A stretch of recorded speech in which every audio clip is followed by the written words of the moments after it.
Shalom. Bakunzi b'ikiganiro cy'ijambo ry'umunsi, reka mbifurize umunsi mwiza w'umugisha. Uyu munsi ndafite ijambo rivuga ngo Ebenezer, kugeza n'ubu uhoraho aradutabaye. Ebenezer, kugeza n'ubu uhoraho aradutabaye. Reka kwifurize iri jambo ngo ryambara mu biri ku buzima bwawe. Kugeza n'ubu uhoraho aradutabaye. Bavandimwe, kubera iki iri jambo ryavuzwe hano muri kino gitabo cya Samweli wa mbere? Kivuga ku gice cy'indwi, ariko ntangire ku gice cya kane. Ku gice cya kane, Abisiraheli igihe cyose bakoze ibyaha, Imana irabata.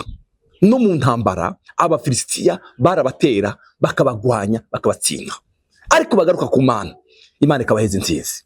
Hano rero reka ntangire mu gice cya kane, umurongo wa gatatu. Maze ingabo zishyitse mu musango abakuru bo muri Isiraheli barabazanya bati, niki gitumye uhoraho yemera ko duneshwa uyu munsi n'Abafilisitiya? Enda nimuze tuje kuzana isanduka y'isezerano ry'uhoraho, tuyikure i Shilo, tuyizane hano, kugira ngo niyashika muri twebwe idutabare ububasha bw'abansi bacu. Kubera iki twatsinzwe? Kubera iki turiko turaneshwa? Reka tuje i Shilo, dukure isanduka y'isezerano ry'Imana, tuyizane hano. Niburi ndagira Imana yadutabara twayizanye hano. Umva, nuko abantu batuma i Shilo, bakura isanduka y'isezerano ry'uhoraho nyine ingabo. Yama vyagiye ku bakerubi, barayizana, kandi bene Aroni, Hefuni na Finehasi bazana n'iyo sanduko y'isezerano ry'Imana. Bano bahungu ba Eli hari igihe bakora amakosa, hari igihe bavuga mu by'ukuri, bakagenda bakora ibintu bitari byo, bakababwira abahanuzi, bakababwira ngo mw'abantu mwe, ibi no bintu bano bana bariko barakora sibyo, ariko ntibabyemera. Imana itanga igihano mu Bisiraheli. Umurongo wa 5, nuko iyo sanduka y'isezerano ry'uhoraho ishitse aho bashagaje, Abisiraheli bose baca bihakamu icyarimwe, isi ihinda agashitsi, baramiriza baravuga ngo turatabawe. Maze Abafilisitiya bumvise ubwo gwamo, barabazanya bati, ubwo gwamo n'ubwiki? N'ubwinshi cyane, ruri mu nsago z'Abaheburayo, n'ubwiki? Hanyuma bamenya ko isanduka y'uhoraho ishitse mu nsago zabo. Maze Abafilisitiya baratinya bati, Imana ishitse mu nsago zabo. Bati, erega turapfuye, ntaho twari bwabone k'ivyo. Maze Abafilisitiya baratinya bati, Imana ishitse mu nsago zabo, erega turapfuye, ntaho twari bwabone k'ivyo. Eka turapfuye, ninde yodukiza akadukura mu maboko y'izo mana zihambaye? Izo mana zazaniye Abanyegiputa ibyago bitari bimwe mu bugaragwa.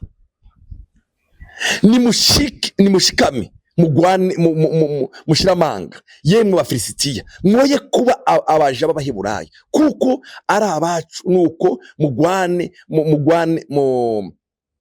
mugwane magabo. Nuko Abafilisitiya bashirako baragwana, maze Abisiraheli baraneshwa, umuntu wese ahungiriwe. Haba agatikizo gakomeye mu Bisiraheli, hapfa ingabo 30,000.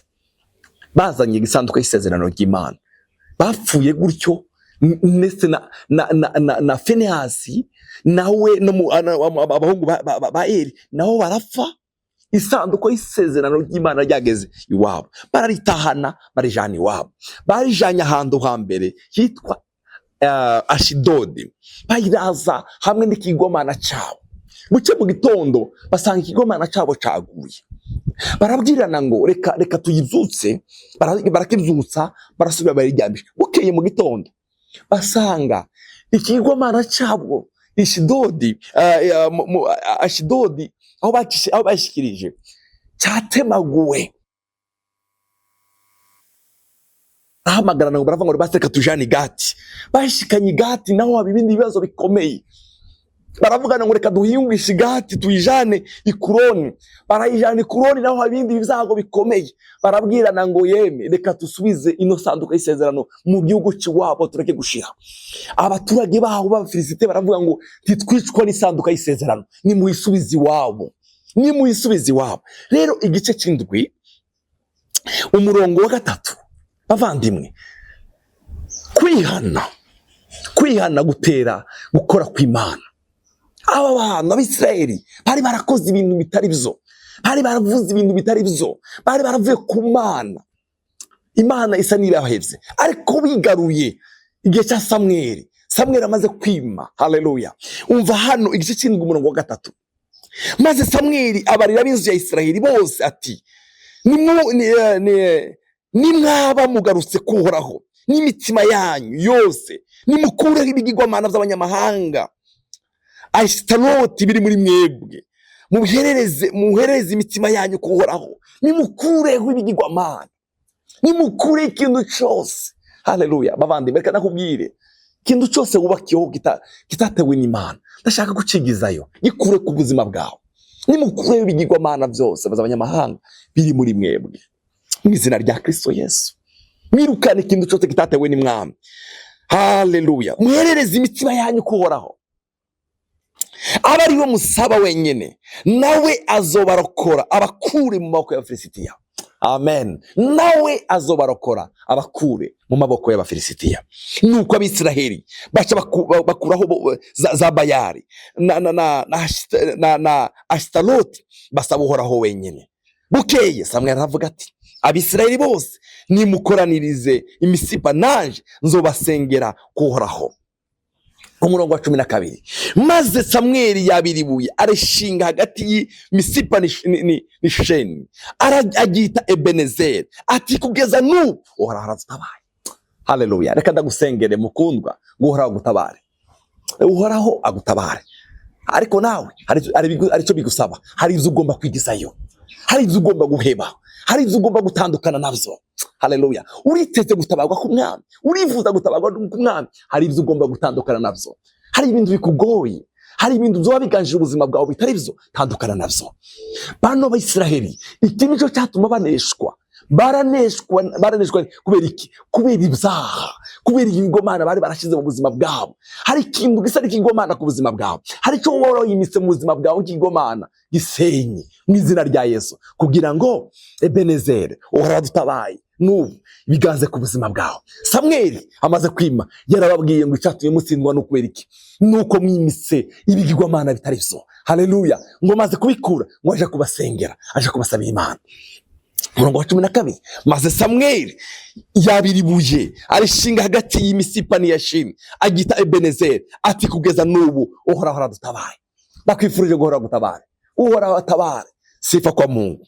Uko niko Abafilisitiya batsinzwe, ntibasubira kurenga urubibe rw'Abisiraheli. Haleluya. Mbere mu gihe cya Samweli cyose ukuboko k'Uhoraho kwama gushikamiye Abafilisitiya. Amen. Mu gihe cya Samweli, igihe Samweli cyose yabaye ku ngoma, haleluya, yari umwami, nta gihe na kimwe Abafilisitiya bigeze kandi baza ngo baje gutera Abisiraheli. Kubera iki? Hariho umugabo witwa Samweli wari imitsi Imana. Haleluya. Mukundwa, Imana iganza ubuzima bwawe, tuwimika ibindi bigirwamana ku buzima bwawe, tandukana n'ikindi cyose kiganjije ubuzima bwawe kitari cyo. Haleluya. Kugira ngo Kristo Yesu ashishikare kuganza muri wowe, kugira ngo Ebenezeri Uhoraho aradutabaye ishishikare gukora ubuzima bwawe. Kugeza n'ubu Uhoraho aradutabaye, kugeza n'ubu Uhoraho aradutabaye. Reka nkwifurize ngo Uhoraho agutabare, Uhoraho kurwanirira intambara, Uhoraho kuneshereze. Izina rya Ebenezeri Uhoraho aradutabaye riganze ku buzima bwawe. Ikitari Imana, ikitavuga Imana, ikitagaje muri wowe kitari Imana, gitsindwe mu izina rya Yesu Kristo Umwami wacu. Reka ngusengere. Data, mu izina rya Yesu, ikintu cyose yawe barahura n'ibyago bitandukanye, ndasengeye umukundwa urankurikirana, ikintu cyose kitari Imana ndagisenye ku buzima bwiwe, ikiganjije ubuzima bwiwe, isari kigwamana akigizeyo mu izina rya Kristo Yesu Umwami wacu. Yesu aganze ubuzima bwiwe. Haleluya. Nico gihe tuzobona intsinzi ya Ebenezeri. Uhoraho aradutabaye, Uhoraho we ushishikara kumutabara, Uhoraho we ushishikara kumutabara muri ziriya ngorane arimo, muri kiriya kibazo afise.